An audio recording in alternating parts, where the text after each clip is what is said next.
Двете каптажи на изворот Рашче, сместени под планината Жедан во истоименото село во општина Сарај, се синоним за водоснабдувањето на Скопје. Но како што 360 степени објави уште пред 2,5 години, Рашче веќе подолго време не е единствениот извор за питка вода за главниот град. За непрекинато да има вода во чешмите на скопјани, вклучени се сите расположливи резерви, вклучувајќи ги и 7 бунари од лепеници нерези. Според Емилија Аневска, раководителка на секторот за санитарна контрола во Скопски водовод, состојбата се должи на две причини: климатските промени, односно намалените врнежи и зголемувањето на бројот на жители во Скопје. Во моментов се работи на алтернативни извори кои што се во сопственост на нашето предпријатие. Тоа се постоечки бунари кои што се прекинали во минатото да се користат и се работи на процес на нивна ревитализација и повторно вклучување во систем. Тоа се постоечки 3 бунари од бунарскиот систем во Инџиково, каде што се испитува квалитетот на водата од тие 3 бунари со физичко-хемиски карактеристики и од микробиолошки аспект. Но процесот на вклучување на старо-новите бунари во системот е бавен, бидејќи прво мора подолго време да се следи квалитетот на водата. Истовремено, Скопски водовод од 2013 до 2020 година трагал по нови, алтернативни извори за водоснабдување. Од испитувањето на Патишка, Кадина, Мала река и изворот Врело, резултатите покажале дека изворот Врело може веднаш да се користи за вода за пиење. Но за да се случи тоа, потребни се пари кои засега ги нема. Секако дека треба да се барат инвестиции и мислам дека и градот Скопје е свесен за тоа и заедно може да направиме за во иднина да ги најдеме овие, тоест да ги ставиме во употреба овие алтернативни извори за пиење на водата. Меѓутоа исто така треба сите ние граѓани да бидеме свесни, да покачиме свеста за рационално искористување на водата, да се соочува квалитетот, да се соочува капацитетот на водните ресурси.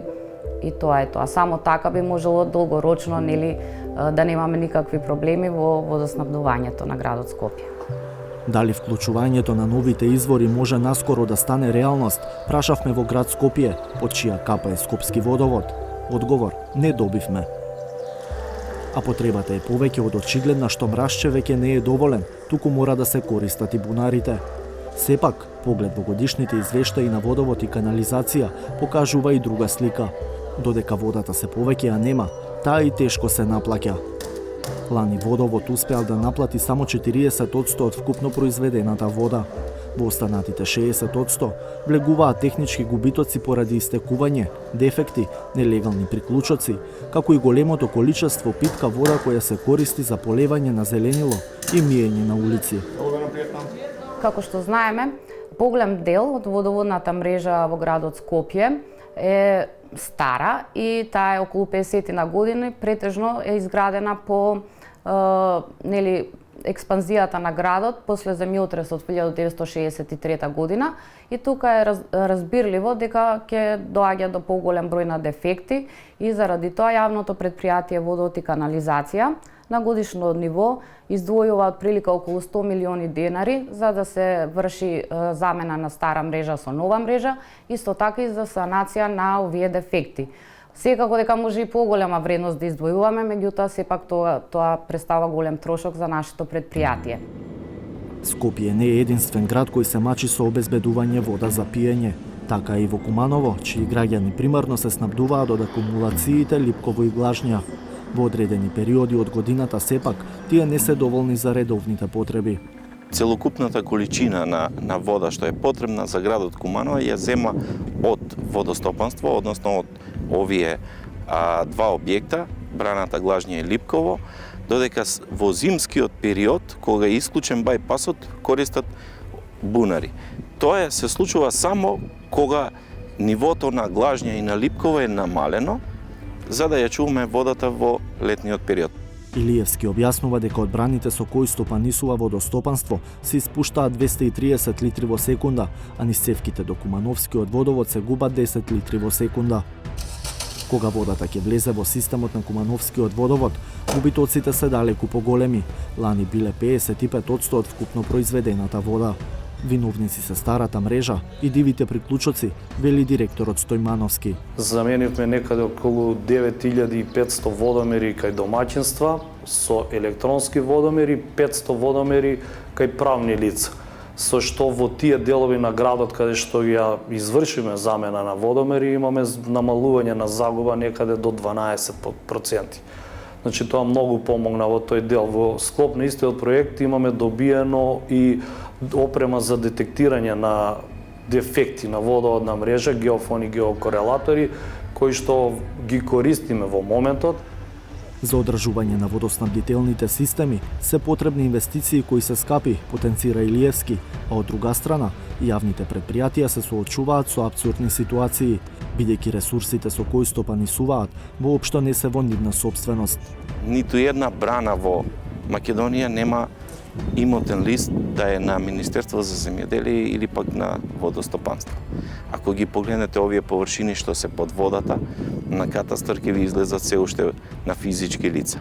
Тогаш е направена експроприација, не спроведена до крај. Водостопанство нема такви средства за да може да инвестира или пак да ги пренамени земјиштето. Правиме некои проекти да поставиме фотоволтаици овдека, значи над водата, ви треба дозвола за градба од Министерство за транспорт и врски. Министерство за транспорт и врски ви бара имотен лист, да е ваша собственост.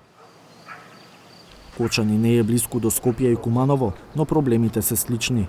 И таму загубите се големи поради застарени водомери, кражба на вода и неконтролирана потрошувачки во некои маала, која не се наплаќа.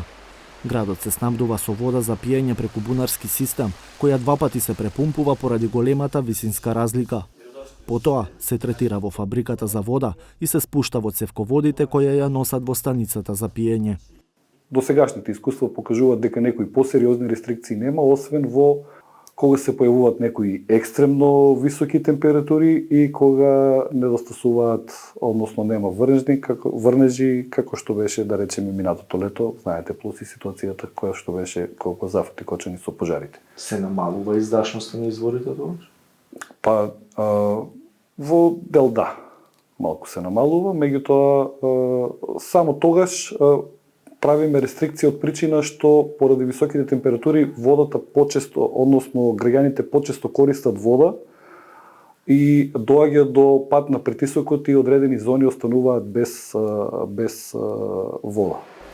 Ваквиот чекор, тврди Иванов, е повеќе превенција отколку реална опасност дека ќе снема вода за пиење, но загрижува што само 30% од произведената вода на крај и се наплаќа. Сега инсталиравме нов дел од потисниот цевковод кој што иде од Грдовски орман, беше заменет километар и 300, сега е заменет уште 2 километри и 200, веќе се осеќа и изголемување и на протокот со да речеме значително намалена потрошувачка настроја поради тоа што цевководот е нов, на него нема наслаги и да замениме дел од водомерите, да старата и дотраена канализациона мрежа во деловите кај што има почести дефекти, веќе вршиме и замена на тие линии, скроз цели линии, да барем она што сме во рамките на нашите можности да загубите на вода ги сведеме, односно ги намалиме.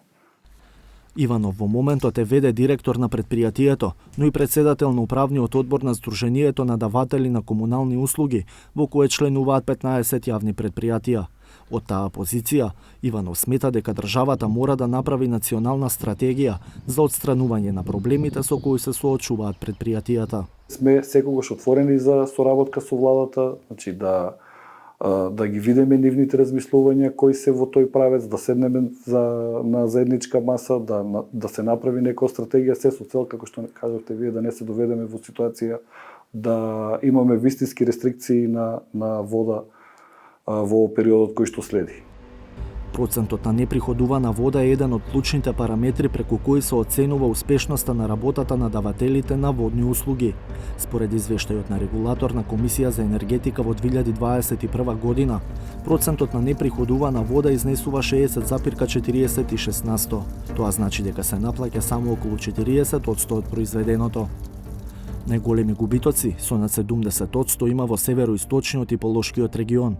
Следуваат источниот и вардарскиот регион, каде не се наплаќа меѓу 60 и 70% од водата. Во Скопскиот, југозападниот и југоисточниот регион, губитоците се помеѓу 50 и 60%. Ситуацијата е најдобра во Пелагонискиот регион, каде не се фактурира околу 49% од водата. Но и Пелагонискиот регион е далеку од стандардите на Меѓународната асоциација на води, според која прифатливи загуби на вода за пиење во водоводните системи се до 30%, односно двојно помалку од актуелниот процент на неприходувана вода во земјава на национално ниво.